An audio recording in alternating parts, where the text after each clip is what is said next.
Assalamualaikum warahmatullahi wabarakatuh. Perkenalkan, kami mahasiswa program studi pendidikan guru Madrasah Ibtidaiyah Institut Agama Islam Az-Zaitun Indonesia dengan dosen pengampu Muhammad Hashim Fanirin, SPDI, MAPD. Dalam kesempatan kali ini, kami akan melakukan tanya jawab mengenai metode belajar menurut studi literatur yang bersumber dari Kitab Ta'lim Muta'alim karya Syekh Azhar Nuzi. Dan perkenalkan, saya Nur Sabrina Fatimah dan rekan saya Agung Prayoga. Nah, baik, langsung masuk ke pertanyaan saya. Pertama dari saya yaitu bagaimana menurut Agung metode menghafal yang efektif? Dalam Ta'lim Muta'alim, cara menghafal yang efektif dan efisien adalah dengan cara pelajaran hari kemarin diulang 5 kali. Terus hari lusanya lagi diulang 4 kali. Nah, hari kemarin, lusa diulang 3 kali.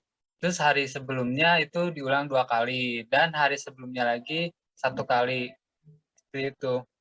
Oke.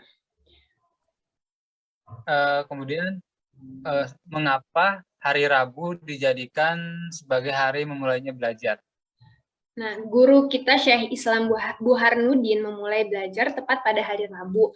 Dalam hal ini, beliau telah meriwayatkan sebuah hadis sebagai dasarnya dan ujungnya Rasulullah SAW bersabda, tiada lain segala sesuatu yang dimulai pada hari Rabu kecuali akan menjadi sempurna.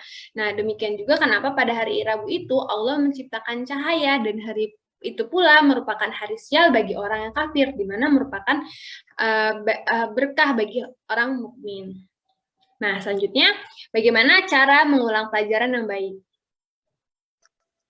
Sebaiknya dalam mengulang pelajaran itu jangan pelan-pelan. Belajar lebih bagus bersuara kuat dengan penuh semangat, tapi jangan terlalu keras dan jangan pula hingga menyusahkan dirinya dan menyebabkan tidak bisa belajar lagi seperti itu. Terus menurut Sabrina bagaimana waktu belajar yang baik? Nah, lebih baik waktunya tuh sedikit tapi sering, karena menurut keterangan Abu Hanifah yang intinya adalah bahwa Syekh Qadim Imam Umar bin Abu Bakar Az-Zanji berkata, guru-guru kami berkata, sebaiknya bagi orang yang mulai belajar mengambil pelajaran baru sepanjang yang kira-kira mampu dihafalkan dengan paham. Setelah diajarkan 2 kali berulang, apabila pelajarannya pertama yang dikaji itu terlalu panjang, hingga pelajaran memerlukan diulangnya 10 kali hingga menjadi kebiasaan. Seperti itu.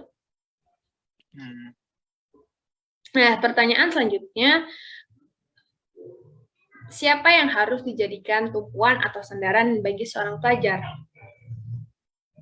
Bagi seorang pelajar yang harus menjadi tumpuan adalah Allah Subhanahu wa Ta'ala. Karena dalam Kitab Ta'lim Muta'alim menjelaskan bahwa yang takut terhadap sesama makhluk dan mendurhakai Allah berarti telah takut kepada selain Allah.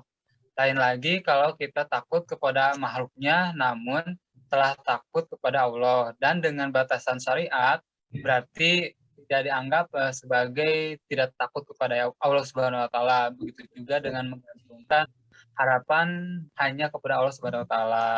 Itu. Terus kemudian menurut Sabrina, sepenting apakah catatan yang kita buat untuk kita? Sangat penting ya, karena catatan yang kita buat sendiri itu lebih diingat dan dimengerti bahasanya oleh kita sendiri. Maka dengan mencatat materi itu atau sesuatu hal dengan mencatat sendiri, kita jauh lebih paham dan mudah buat diingat, karena dengan cara begitu akan bermanfaat buat diri sendiri terutama. Nah, selanjutnya bagaimana menentukan target hafalan menurut Agung? Menentukan target hafalan, sebaiknya pelajar menentukan target hafalannya itu sendiri supaya hati merasa lebih puas karena belum bisa memenuhi target hafalannya. Karena dengan begitu kita akan tahu bagaimana kita bisa atau mood kita baiknya di mana gitu. Maka dari itu kita harus menentukannya sendiri target hafalannya. Itu. Bagaimana cara memahami sebuah pelajaran dengan efektif dan mudah dimengerti?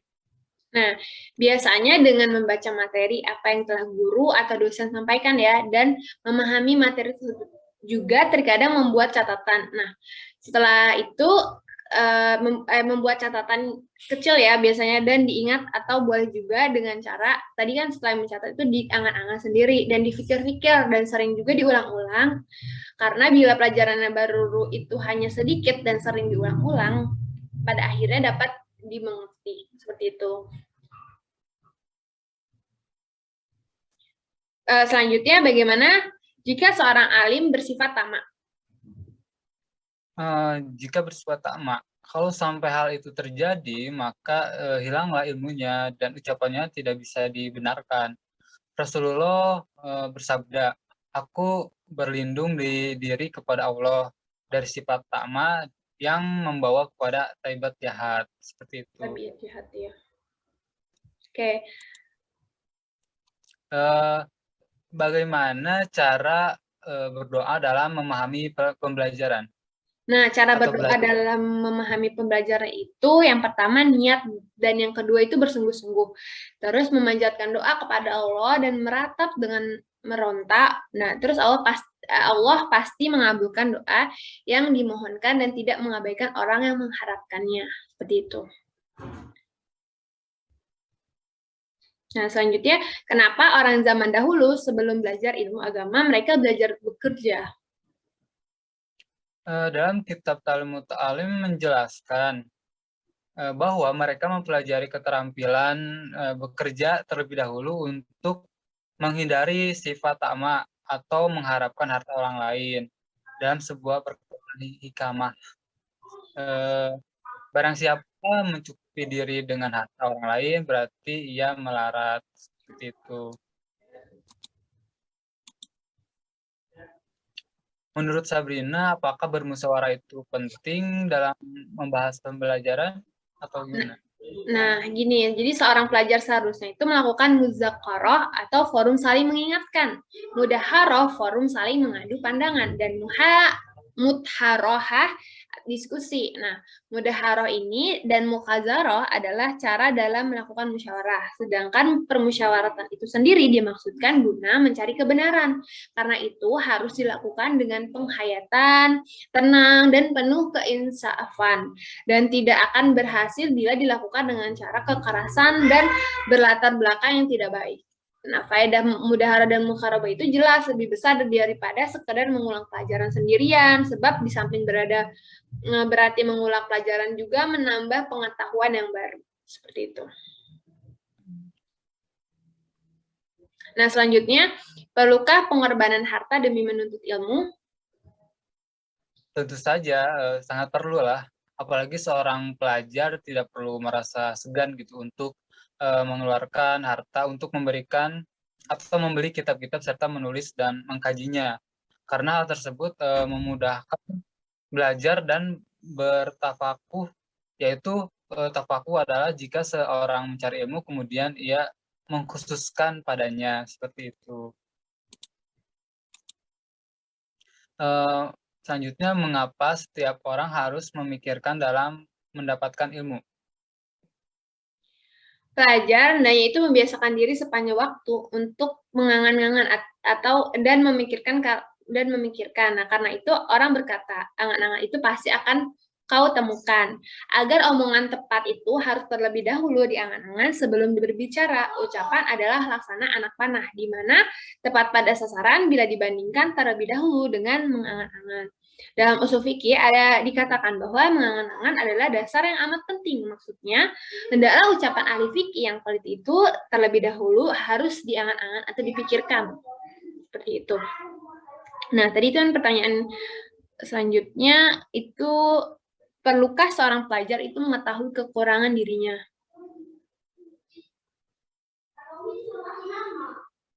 Ya, tentu saja sangat perlu. Hal ini sesuai dengan sabda Rasulullah SAW. Barang siapa yang mengetahui dirinya sendiri, maka dia mengetahui Tuhannya. Artinya, siapa tahu kelemahan dirinya, maka akan tahulah kebebasan kekuasaan Allah. Karena orang itu jangan berpegang dengan diri dan akal sendiri, tapi haruslah bertawakal kepada Allah Subhanahu wa taala dan kepadanya pula ia mencari kebenaran. Barang siapa bertawakal kepada Allah Subhanahu wa taala, maka akan dicukupinya dan dibimbingnya ke jalan yang lurus, seperti itu. Kemudian bentar. Apa saja syariat untuk pembiayaan mencari ilmu? Syarat untuk pembiayaan mencari ilmu. Nah, syarat untuk orang yang mencari ilmu itu orang yang kebetulan sehat badan dan pikirannya. Syarat terus tidak lagi alasan baginya untuk tidak belajar dan bertafakuh. Maka dengan pikiran yang sehat dan badannya yang sehat juga itu baik dalam mencari ilmu. Dengan kesehatan badan dan pikiran kita akan lebih mudah dalam mendapatkan ilmu. Juga memahami ilmu akan ilmu yang sudah didapatkan seperti itu. Nah, selanjutnya bagaimana cara seorang pelajar atau penuntut ilmu itu bersyukur? Pelajar harus menyatakan syukurnya dengan lisan, hati dan badan dan juga hartanya. Mengetahui atau menyadari bahwa pemahaman ilmu dan taufik itu semuanya datang dari hadirat Allah Subhanahu wa taala. Hadirat Allah Subhanahu wa taala. Memohon hidayahnya dengan berdoa dan meronta, karena hanya dialah yang memberikan hidayah kepada siapa saja yang memohon. Seperti itu. Kemudian, apakah ada batasan dalam mencari ilmu? Nah, di sini tuh ilmu itu kekal dan banyak. Seluruh waktu dalam situasi bagaimanapun, pelajar itu hendaknya mengambil pelajaran dari siapapun. Rasulullah Shallallahu Alaihi Wasallam bersabda, hikmah itu Rasulullah Shallallahu Alaihi Wasallam bersabda, hikmah itu barang hilangnya orang mukmin. Hikmah itu barang hilangnya orang mukmin, di mana asal ia temui supaya diambil juga. Ada dikatakan, ambillah yang jernih, tinggalkanlah yang keruh. Sebegitu pentingnya ilmu. Dan batasannya adalah jernih dan keruh. Kalau yang baik diambil, kalau yang buruknya ditinggalkan. Seperti itu. Lanjut ke pertanyaan terakhir, apakah dampak dari pertanyaan terakhir saya ke Agung, apakah dampak dari mencari kebenaran dari Allah yang maha besar dan dampak jika hanya mengandalkan akalnya sendiri? Hal ini tergambar dengan akhul hak dengan ahli sesat. Akhul yaitu ahli sunnah wal jamaah selalu mencari kebenaran dari Allah Subhanahu wa taala yang maha besar. Petunjuk penerang yang memelihara, maka Allah pun menganugerahi mereka hidayah dan membimbing dari jalan yang sesat. Lain halnya dengan ahli sesat, di mana ia membanggakan pendapat dan akal sendiri. Mereka mencari kebenaran berdasarkan akal semata, yaitu suatu makhluk yang lemah pun lemah dan terhalangi dari kebenaran sesat-sesat yang menyesatkan. Karena hal itu tak ubahnya seperti pandangan mata yang tidak mampu mencari segala yang ada secara menyeluruh, seperti itu. Kemudian selanjutnya ini pertanyaan saya ke Sabrina yang terakhir. Menurut Sabrina, tingkatan manakah yang lebih baik yang didahulukan? Nah, sebaiknya tingkatan didahulukan itu dimulai dengan pelajaran-pelajaran yang dengan mudah telah bisa difahami. Syekhul Islam Ustadz Syarifuddin Al-Ukaili berkata, menurut saya yang benar dalam masalah ini adalah seperti yang telah dikemukakan oleh para guru kita, yaitu untuk murid yang baru, mereka pilih kitab-kitab yang ringkas atau kecil. Sebab dengan begitu akan lebih mudah difahami dan dihafal, serta tak membosankan. Lagi pula banyak terpraktekkan. Seperti itu. Demikian tanya jawab seputar metode belajar dari kami. Jika ada kritikan dan saran, silahkan tulis di kolom komentar. Mohon maaf bila ada kesalahan, karena kesalahan itu datangnya dari kami dan kebenaran itu datangnya dari Allah Subhanahu wa taala. Terima kasih telah menyaksikan. Sekian. Wassalamualaikum warahmatullahi wabarakatuh.